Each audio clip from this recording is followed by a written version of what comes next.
The Holy Father set the tone with his first official act as Pope, reversing a centuries-old tradition. Vi chiedo che voi, I want to ask you a favor, he said. pregate al Before Signore the perché mi bishop blesses benedica the la people, preghiera del I ask that popolo, you would pray to the chiedendo la Lord to benedizione bless per il suo me. vescovo.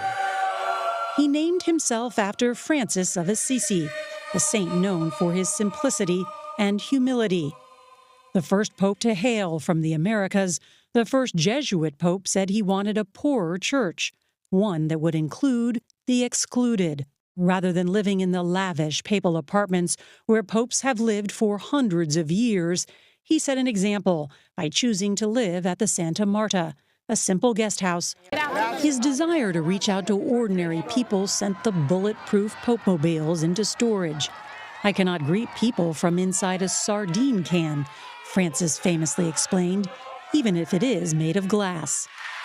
He'd become one of the most popular public figures in the world, regularly speaking up for the voiceless, especially migrants and refugees. During his papacy, he was faced with a wave of clerical sex abuse scandals that stretched to the very highest levels of the church. He was accused at first of being tone deaf in his slow response to the crisis. But then, in 2019, the Pope made sweeping changes to allow for greater accountability and transparency and abolish the top-level confidentiality of pontifical secret. You have said zero tolerance. No hay que tolerar.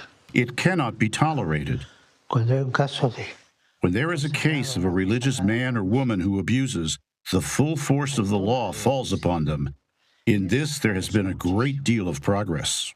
A few weeks after we interviewed Francis, it was reported that he used a homophobic slur in 2 private meetings. But in his more than a decade as Pope, he voiced support for bringing the LGBTQ community into the church.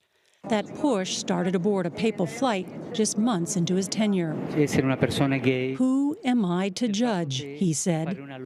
Hailing from South America, Pope Francis's simple style was a product of his humble beginnings.